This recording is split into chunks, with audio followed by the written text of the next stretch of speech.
5 साल तक जयंत चौधरी मोदी जी के साथ रहेंगे, बिल्कुल, निश्चित रूप से, कोई संकोच नहीं, कोई संकोच नहीं, चाहे कहीं से भी ऑफर आए। कोई ऑफर नहीं आया किसी का। ऑफर तो आया था, कोई ऑफर 7 सीटें दे रहे थे समाजवादी पार्टी आपको, अखिलेश यादव, फिर भी जयंत चौधरी 2 सीटों पर राजी हो गए। देखिए, वो निर्णय शीर्ष नेतृत्व का था। जयंत चौधरी जी और आदरणीय अखिलेश यादव जी के जो निर्णय था, उसको दोनों पार्टी के कार्यकर्ताओं ने स्वीकार करा और उसके बाद दोनों ने अलग होकर चुनाव लड़े और निर्णय, जनता का निर्णय आपके सामने है। तो उस विषय पे जो चीज़ हो चुकी हो, अब चर्चा करने का कोई विषय नहीं। आज आदरणीय जयंत चौधरी जी मजबूती के साथ अपने कार्यकर्ता और जनप्रतिनिधियों के साथ जनता के हित के लिए काम कर रहे हैं। देखिए सांसद जी, चर्चा का विषय तो है, क्योंकि उत्तर प्रदेश की 10 सीटों पर उपचुनाव होने वाला है और आपकी पार्टी की तरफ से आ चुका है कि आप 10 में से 3 सीटें मांग रहे हैं एनडीए से। तो 3 सीटों की जो खबर है, गाजियाबाद सदर विधानसभा सीट और आपकी विधानसभा सीट और फिर अलीगढ़ की खैर विधानसभा सीट, क्या बात सच है?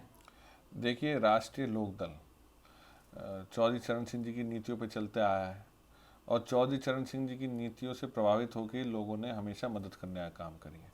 यहाँ हम एनडीए के गठबंधन की मदद बहुत अच्छी तरीके से कर सकते हैं और वहाँ हमारे कार्यकर्ता और संगठन के लोगों ने लिख के भेजा अपने नेता आदरणीय जयंत चौधरी जी को कि इन सीटों को मजबूती से अगर राष्ट्रीय लोकदल चुनाव लड़ती है तो रिजल्ट अभूतपूर्व तरीके से बड़ी तादाद में जिता के एनडीए के पक्ष में जनता काम करेगी। कहा जाता है कि अजगर की चाल चलेंगे। अजगर से मतलब कोट एंड कोट, अजगर से मतलब आप समझ गए होंगे किस अजगर की बात की जा रही है। आ से अहीर और जा से गा से गुजर और राजपूत, ये जो 3 समीकरण है, चारों समीकरण देखा जाए, अजगर, अजगर वाली चाल, तो उसमें कहीं ना कहीं जो पिछड़ा वर्ग है उसकी जगह है। देखिए, राजनीति में अजगर कोबरा की चाल नहीं हुआ करती।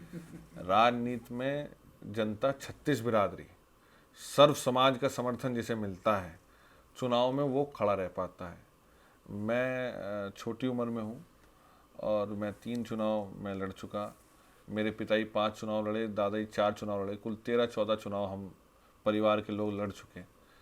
कई बार जीत हुई, कई बार हार भी हुई, पर मैं इस अनुभव से आपको साझा करना चाहता हूँ कि जिसको 36 बिरादरी, सर्व समाज का समर्थन मिलता है, चुनाव वो जीतता है।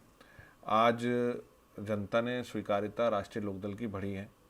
एनडीए गठबंधन और मोदी जी के विश्वास जनता ने एक बार फिर किया है और मेरे ख्याल से मैंडेट से बड़ा कोई भी लिटमस टेस्ट नहीं होता इस लोकतांत्रिक व्यवस्था के अंदर, जिसे एनडीए में और आदरणीय नरेंद्र मोदी जी के नेतृत्व को स्वीकार करते हुए जनता ने मैंडेट दिया है।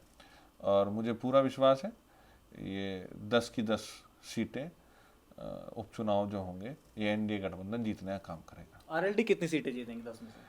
आरएलडी, जो जिम्मेदारी आरएलडी को मिलेगी, जो हमारे नेता देंगे, मैं गलत व्यक्ति से आप गलत प्रश्न पूछ रहे हैं। मैं सामान्य सा कार्यकर्ता हूँ पार्टी का, और जहाँ हमें मेहनत करने का मौका मिलेगा, जो हमारे नेता आदरणीय जयंत चौधरी जी हमें निर्देश देंगे, मैं विश्वास दिलाता हूँ उसे मेहनत से सींच के ज़मीन पे उतार के अपनी पार्टी की झोली में वो सीट डालने का हम काम करेंगे।